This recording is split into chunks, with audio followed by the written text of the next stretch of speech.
민수기를 시작하게 되었습니다. 민수기 1장 말씀이고요. 1, 2절 말씀을 제가 하겠습니다. 이스라엘 자손이 애굽 땅에서 나온 후 둘째 해, 둘째 달, 첫째 날에 여호와께서 시내 광야 회막에서 모세에게 말씀하여 이르시되 너희는 이스라엘의 자손의 모든 회중 각 남자의 수를 그들의 종족과 조상의 가문에 따라 그 명수대로 계시할지니 아멘. 공동체가 나를 지킨다 라는 제목이고요. 공동체란 단어를 여러분들이 묵상하는 하루가 되었으면 좋겠습니다. 모세 오경은 아브라함에게 주어진 약속의 성취, 또 이스라엘이 하나님의 거룩한 백성으로 형성되어져 가는 과정을 다루고 있죠. 창조와 기원, 또 약속에 관한 책인 창세기, 또 구속의 과정을 보여주고 있는 출애굽기 다 기억하실 거예요. 예배와 거룩에 관한 레위기, 그 다음으로 광야의 책인 민수기를 우리가 만나고 있는 거죠. 민수기라는 말은 70인역에 따라서 새 많은 책, 아리드 모이라고 보통 부르는데 새 많은 책이다 이런 뜻을 가지고 있어요. 또 히브리 원전을 따라 광야의 책, 베미드바르라고 부르기도 하죠.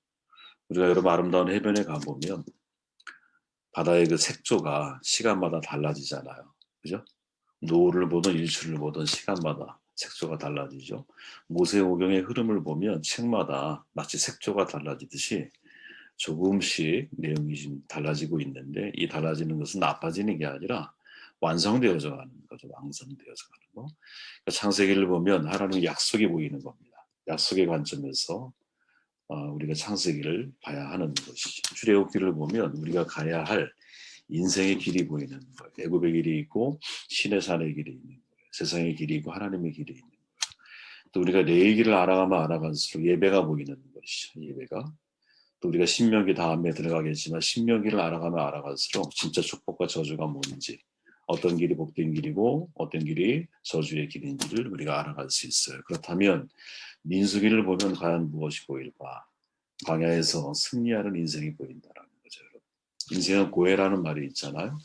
우리는 광야 같은 인생길을 걸어가거든요. 예측할 수 없는 길 걸어가면서 그 속에서 내가 성공적인 인생을 살아가고자 한다. 그러면 바로 이 민수기의 교훈을 우리가 주목해야 합니다. 광야의 길이 없잖아요. 우리가 가는 길이 곧 길이고 하나님이 인도하시는 길이 길이 되는 거죠. 광야에는 정착지가 없잖아요. 베두인이에요. 유목민의 삶을 살아가요. 우리는 신앙의 유목민이잖아요. 우리는 하나님의 인도하심에 따라 살아가야 되거든요. 주님이 멈추라 하시는 곳이 곧 잠시 머물 곳이지만 정착지로 사용할 수 있는 거예요. 주님이 떠나시면 같이 떠나야 되는 겁니다. 그렇게 광야적 신앙의 유목민으로 살아가야 할 사람들에게 행하셨던 이 이야기들을 통해서 우리의 미래를 우리는 예측할 수 있다는 거죠. 그리고 이런 관점에서 민수기를 바라봐야 민수기를 제대로 우리가 이해할 수 있고 또 민수기 1장의 교훈을 오늘은 우리가 함께 말씀을 나누는데 오늘 하루에 끝나기는 좀 어려울 것 같고요. 내일까지 이틀에 걸쳐서 1장 말씀을 함께 나누려고 합니다. 성경 말씀을 제가 다시 한번 읽어보면 이스라엘 자손이 애굽 땅에서 나온 후 둘째 해, 둘째 달, 첫째 날에 여호와께서 시내 광야 회막에서 모세에게 말씀하여 이르시되 아멘. 하나님께서 모세에게 말씀하실 때 시기적으로는 출애굽 이후에 1년 2개월 1일이 지난 타이밍이라는 거예요. 그것은 시내 광야 회막이라고 아주 정확하게 표현을 해놓죠. 시내 거기에 어딘가 광야 또 어딘가에 있는 회막이라고 하는 장소에서 모세에게 말씀을 하셨다. 이 기록 자체가 사실은 대단히 중요한 의미를 가지고 있습니다. 민수기의 시작이 신의 산과 연관 속에서 진행되고 있다는 사실이 중요하다는 거죠. 여러분 과거를 한번 떠올려 보십시오. 출애굽한 히브리인들이 3개월 여정을 통해서 시내산에 도착을 하잖아요. 시내산에서 1년을 머물면서 하나님 앞에 율법을 받아요. 율법을 받고 계약을 체결합니다. 그런데 문제가 뭡니까? 그 계약을 체결해야 할 그 타이밍에 모세는 시내산에서 하나님 앞에 계명을 받고 있었다면 땅 아래 산 아래에서는 무엇 아론이 금송아지 사건을 저지르고 있었죠. 그렇죠? 기억나시죠? 금송아지 사건으로 인하여 계약을 지킬 수 없는 인간의 실체적인 모습, 실상을 보게 됩니다. 데칼로그와 금송아지 이거는 서로 같이 갈 수 없는 거거든요. 네. 데칼로그는 금송아지는 자르고 금송아지는 데칼로그를 자릅니다.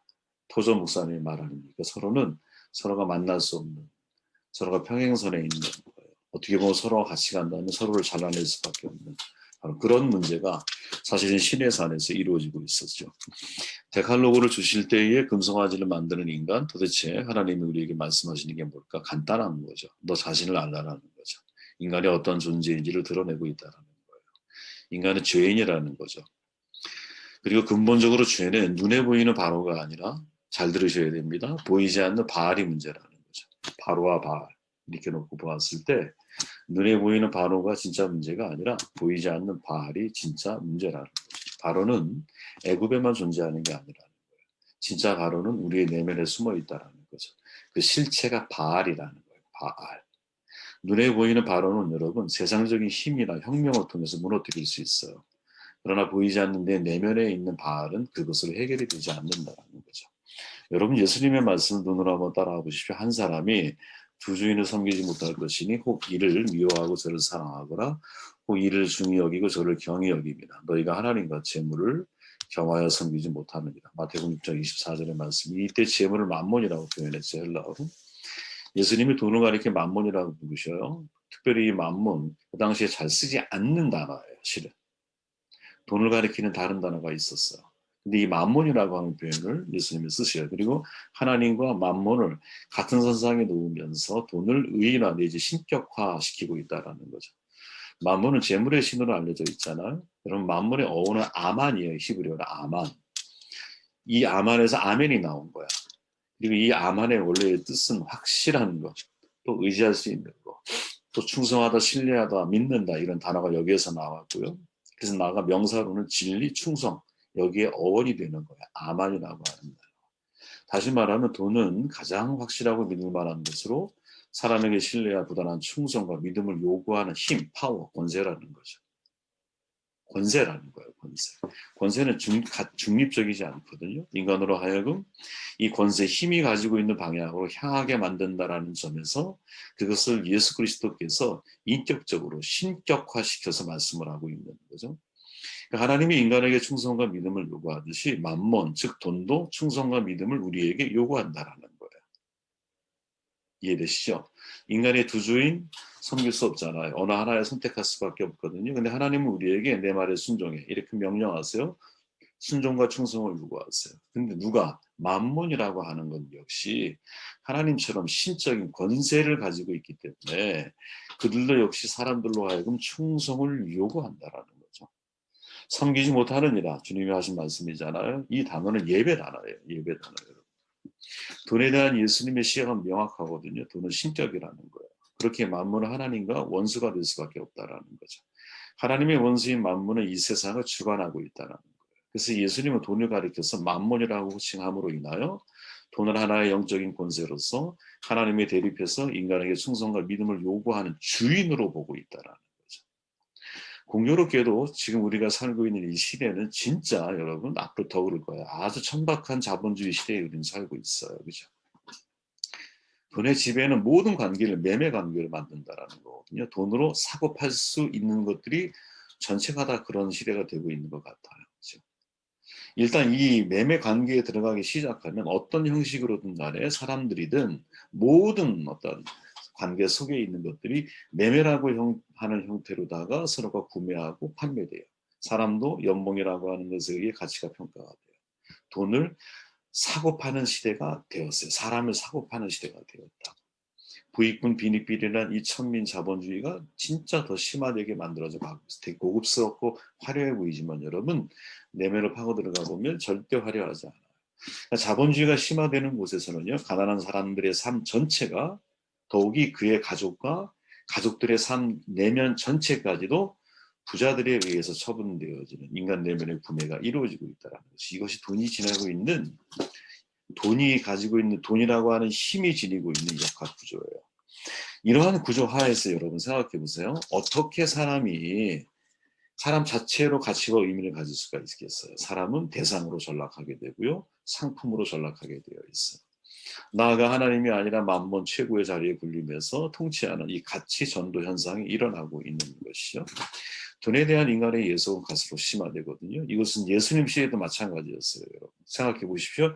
예수님의 마지막 모습이 나의 사랑하는 제자 가룟 유다가 나를 뭐로 팔아요? 은 30냥에 파는 거야.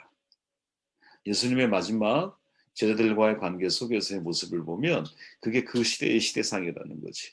만몬이 가지고 있는 위험, 매매 현상에 대한 예수님 당신이 거기에 하나의 제물이 되시면서 그것을 폭로하고 계시는 것이죠. 돈에 대한 예수님의 시각은 철저하게 영적이고 동시에 부정적인 거예요. 영적이라고 하는 것은 돈은 하나님에 대적하는 신적 권위로 예수님이 말씀하고 계시는 것이고, 부정적이라고 하는 것은 하나님 나라와 무관하게 아주 악하고 불의한 세상을 만들어가는 지배 세력으로 예수님은 말씀하고 계시는 거죠.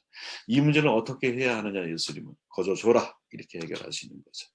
은혜라고 하는 방식으로 해결하시는 거죠.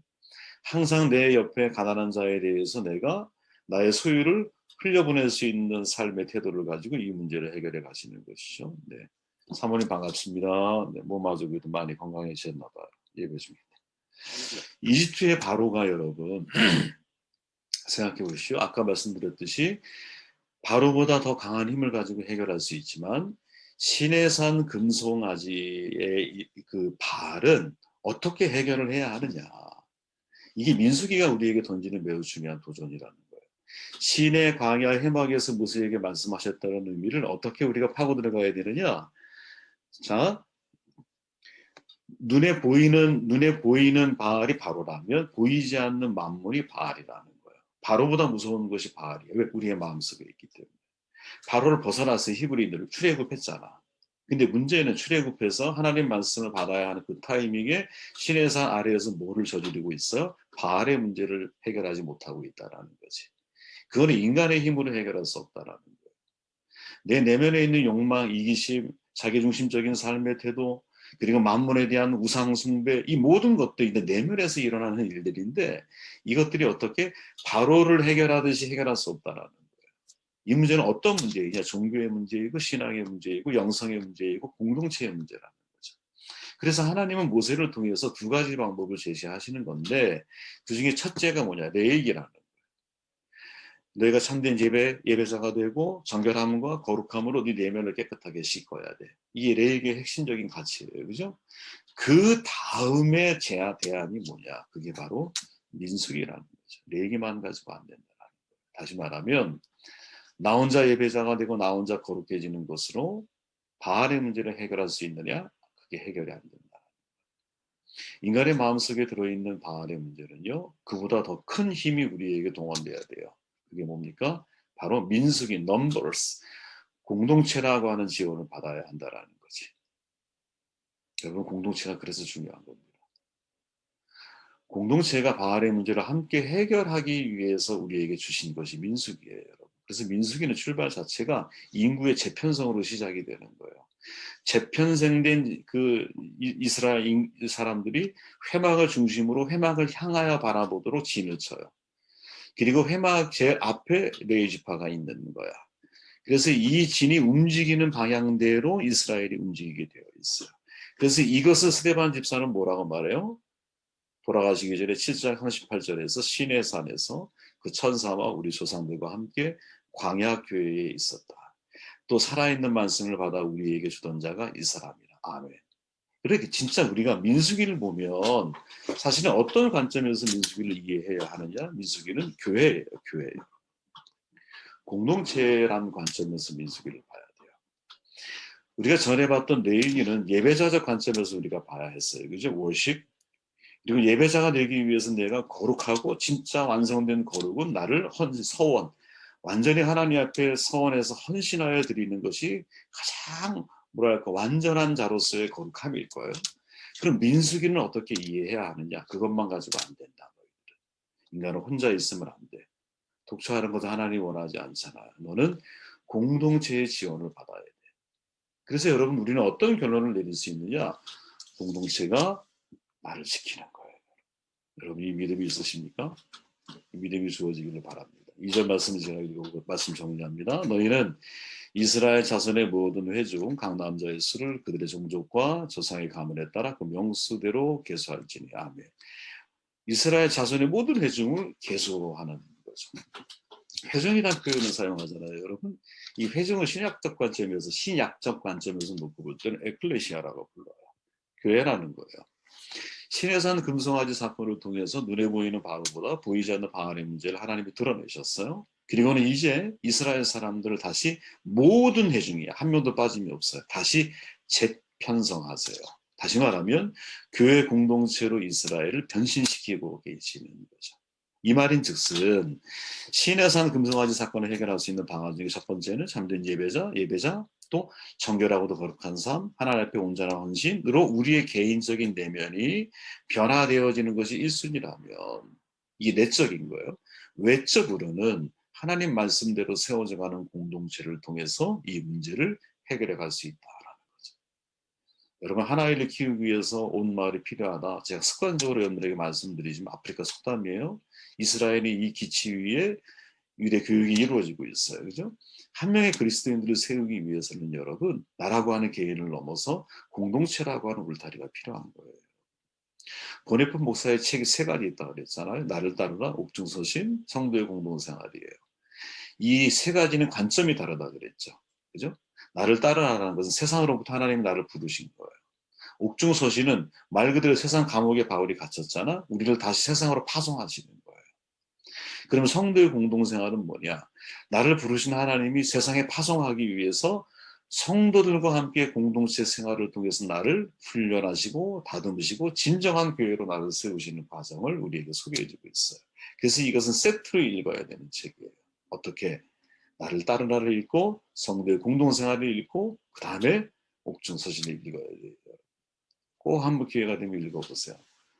인간은 여러분 혼자 살 수 없거든요. 관계적인 동물이기 때문에 그래요. 부모 없이 자식 혼자 어떻게 살아갈 수 있겠어요? 적어도 인간은 그럴 수가 없어요. 여러분 인간은 애무 터치하지 않으면 2년 안에 다 죽어요. 아이는. 신기해요 여러분. 그건 짐승도 마찬가지일 거야. 진짜 실험을 했잖아. 독일의 그 황제가. 예? 하나는 먹을 것만 줍고 가만히 두는 거야.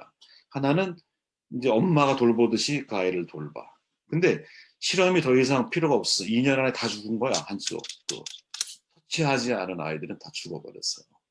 여러분 사람은 혼자서 살아갈 수가 없다는 거야. 이 자랄 때부터 처음부터 마지막 손 놓고 있습니다까지 인간은 출발부터 공동체를 필요로 해요. 금송아지 사건을 통해서 문제의식을 느낀 사람들, 그들은 바알의 문제를 해결하기 위해서 자신을 거룩하게 구별하는 것이 1순위라면 그 다음은 공동체가 그것을 도울 수 있도록 공동체가 건강해져야 되는 거예요. 그래서 민수기가 필요한 거예요. 어떤 인간도 혼자 설 수 없거든요. 혼자서 발산할 수 있는 사람도 없어요. 나 혼자 있으면 언어도 안 돼요. 말도 잊어버려요. 그래서 내가 공동체를 지킨다고 착각하면 여러분들 큰 오산이에요. 내가 아무리 큰 높은 직분을 가지고 있다 할지라도 여러분 내가 공동체를 지키는 게 아니라 공동체가 나를 지키는 거예요. 여러분 레위기 26장에 보면은요. 우리가 나누지 않았던 말씀이 그 속에 있어요. 너희가 대적을 쫓으리니 그들이 너희 앞에서 칼에 엎드러질 것이라. 너희 다섯이 백을 쫓고 너희 백이 만을 쫓으리니 너희 대적들이 너희 앞에서 칼에 엎드러질 것이다. 아멘. 하나님을 주인으로 모시고 있는 순종하는 공동체 어떠한 대적도 등이 물리칠 수 있다라고 하는 잠언적인 표현이에요. 근데 이 구절에서 가장 중요하게 묵상해야 할 단어가 뭐라고 생각하십니까 여러분? 너희 다섯이 백을 쫓고 너희 백이 만을 쫓는다라는. 무슨 말이냐? 너 혼자 백을 쫓는 게 아니야. 너 혼자 만을 쫓는 것도 아니에요. 너희 다섯이라는 사람이 중요하고요. 너희 백이라고 하는 사람이 중요하고. 즉 공동체를 통해서 행하신다라는 거죠. 사람들은 흔히 착각을 해요. 나 혼자 모든 것을 다 할 수 있다고 착각을 하거든요. 왜? 이 시대가 그렇게 흘러가고 있어. 개인주의 시대예요. 1인 기업 시대를 만들어가고 있는 것 같아요. 개인 유튜버들이 인생에서 정말 이제는 뭐라 그럴까요? 하나의 문화가 되어버렸어요. 누구든 원하면 나를 중심으로 세상을 개편할 수 있는 구조 속에 사람들이 살아가고 있어요. 그래서 여러분 혼자가 편한 시대가 돼버리는 거예요. 점점. 그런데 혼자가 편한 시대에 익숙하게 길들여지면 안 된다는 거예요. 왜 그러냐면 세상 문화는 나 혼자 있을 때 나로 하여금 하나님을 지향하도록 만들지를 않아요. 절대로. 세상의 바알은 절대로 우리를 그렇게 편안하게 놔두질 않아. 그래서 우리는 나라고 하는 사람 혼자서 나를 믿으면 안 돼요. 공동체가 나를 보호하고 공동체가 나를 지킬 수 있도록 내가 공동체 속에 항상 발이 묶여있는 그런 사람이 되어야 한다고 저는 생각을 합니다. 여러분 레베카 솔릿이 지은 이 표현을 응시하라고 하는 책이 있어요. 기회가 되면 한번 그 책에서 2002년에 2010년 사이에 아주 큰 5개의 재난 상황 속에서 벌어진 2가지 극단적인 태도를 보이는 사람들을 소개를 해요. 재난이 일어나면 여러분 반응이 딱 둘로 갈라진다는 거예요. 정도의 차이가 있지만 이 반응이 극단적인 거예요. 하나는 재난의 위기 속에서 서로 섬기고 나누는 사람들이 한 부류. 또 하나는 사재기를 막 하는 거야. 재난이 벌어졌어. 약탈하는 사람이 나오는 거야. 옛날에 우리 LA 폭동 사건 같은 거 한번 떠올려 보세요. 그죠? IT 사건 여러분 한번 떠올려 보세요. 정말 야만인처럼 사람들이 바뀌잖아요. 그래서 이 사람이 고민하다가 왜 이런 극단적인 상황이 벌어지지? 그리고 조사를 하기 시작을 한 거예요. 왜 같은 어려움 속에서도 어떤 사람은 사람들을 돕고 섬기고 있고 어떤 사람은 사재기하고 자기밖에 모르고 그리고 약탈하는 막 이런 모습으로 갑자기 바뀌어버리지? 찾아봤더니 다른 사람 섬기고 돕는 사람들 특징이 있더라고요. 공통점이 하나 있어요. 그게 뭐냐? 그들은 따뜻한 공동체를 경험한 사람들이었다.